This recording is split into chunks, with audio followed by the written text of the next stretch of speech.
بسم الله الرحمن الرحيم. جمهورية فدرالية الصومالية مقع دولينها الصوماليات محكمة gobolka Banaadir qaybta ciqaabta laanta tashiga maanta ay taariikhdu tahay 6/3/2024 maxkamadda gobolka Banaadir laanteeda tashiga waxay ku dhawaaqaysaa si waafaqsan qodobka 120 faqradiisa saddexaad ee xeerka habka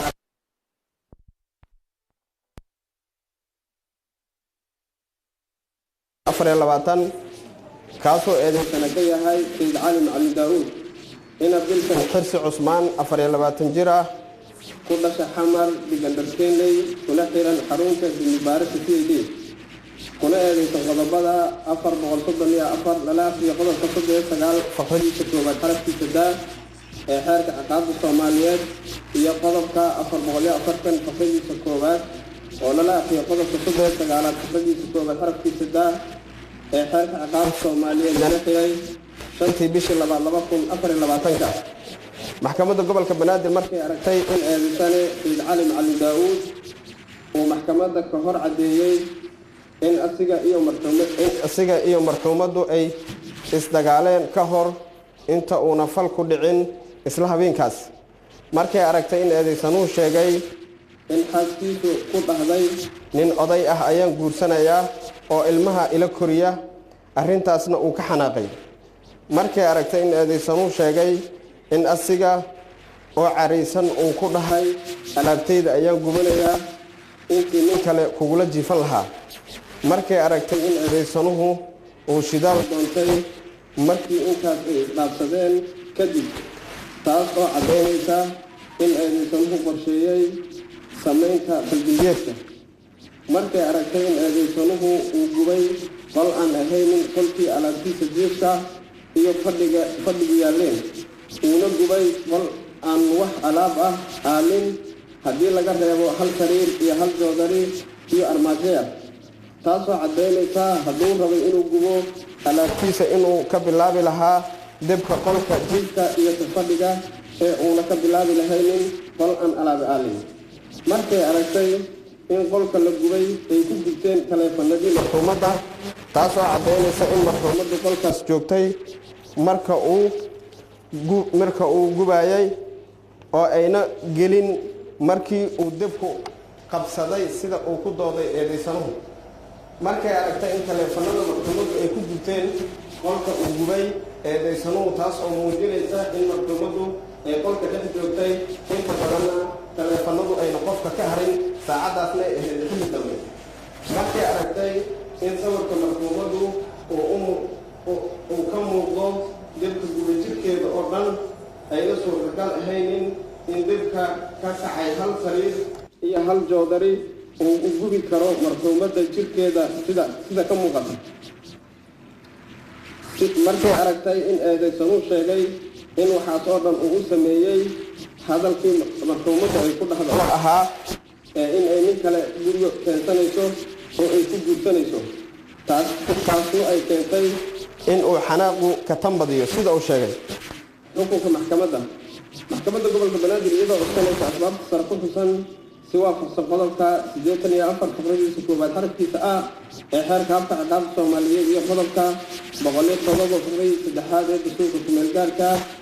waxay eedeysane Sayid Cali Macalin Daawud kuwaysa faldiyeedka ku xusan qodobka 440 faqradiisa koowaad oo lala aqriyo qodobka 39 faqradiisa koowaad xarafkiisa dah ee xeerka ciqaabta Soomaaliyeed waxay eedeysane Sayid Cali Macalin Daawud ku heshay faldiyeedka ku xusan qodobka 434 lala aqriyo qodobka 39 faqradiisa koowaad xarafkiisa dah ee xeerka ciqaabta Soomaaliyeed waxay jinjiile Sayid Cali Macalin Daawud ku xukuntay ciqaabta ku xusan qodobka 434 xeerka ciqaabta Soomaaliyeed oo ah dil toogasho ah ahna qisaastii marxuumad Luul Cabdicasiis Maxamed xukunkan cidii aan ku qancin waxaa u furan racfaan ku siman inta uu sharcigu tilmaamay xukunka waxaa la gaaray maanta oo taariikhdu tahay 6 bisha 3 2024 wabillahi tawfiiq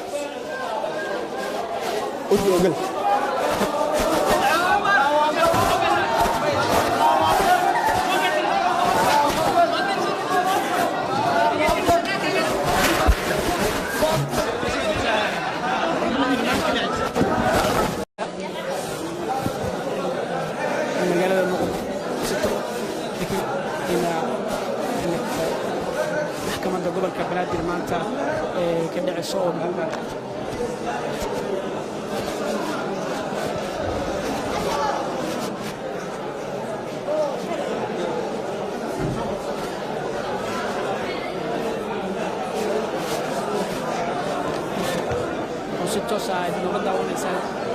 waa telefishinka qaranka maxkamadda gobolka ayaana idinkaga soo tegaynaa maanta eedeysanay Sayid Cali Macalin Cabdulle oo inuu gubay xaaskiisa محمد لول تالي هرعي محمد لول عبد العزيز وطبعا جوبي طبعا وحسوق لي اني كان سورياش محكمه وحجوغا هولكا والدينتا لدى محمد لول وحسوق هي سنها حبيت هذا لو بدي قرأت كل جوجا وحنا مارتا طبعا ستوس أو غسقة عن تلفزيون فرنك الصومالية أو يديسوا باهينية دعوة يوسيدا إيمانتا ودعاء سوء طبعا محكمة تسوء جوجو مقدمنا محكمة وعلى بسوء وقوانك حكم سوء صار سوء طبعا حكمك دعوة إلى سنة سيد علي معلم هذا وطبعا معركة مانتا لفليو دعوة تيسا وحنا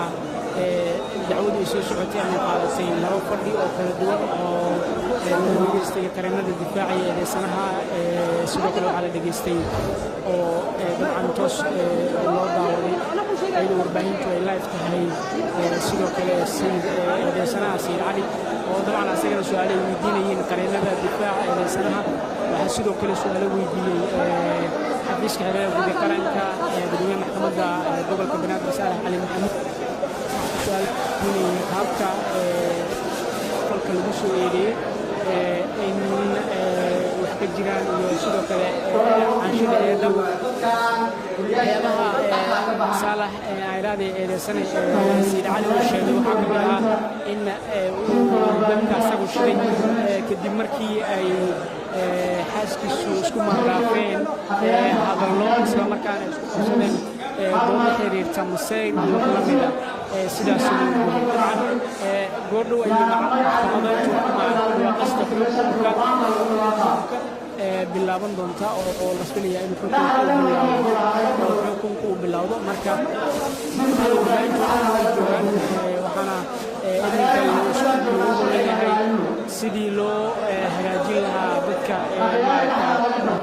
meesha isugu yimid si loo maaragta bilaabo maxkamadeenta waxaana mar dhow bilaabanaysaa ku dhawaaqista xukunka waxa la sugayaa kaliya in gudoomiyaha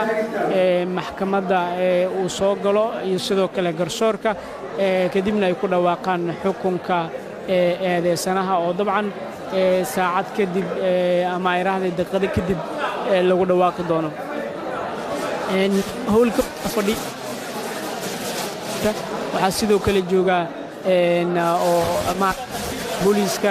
gaar ahaan hay'adda dambaarista CID ay keentay eedeysane Sayid Cali Macalin Cabdulle oo dabcan xaskiisa fadhiya qayb kala galay maxaabiista oo dabcan dabcan ku dhawaaqista ayaa la filayaa inuu bilowdo marka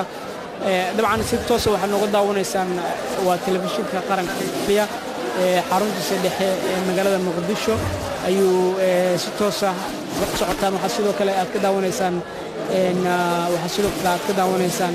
bahda ay raahdee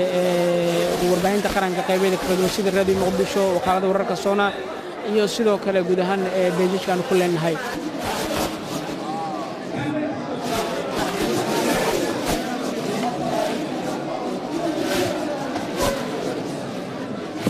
goodhow marka waxaa gudoomiyaha uu soo galay markan xukunka ayaa lagu dhaqi doonaa markan sugaynaa in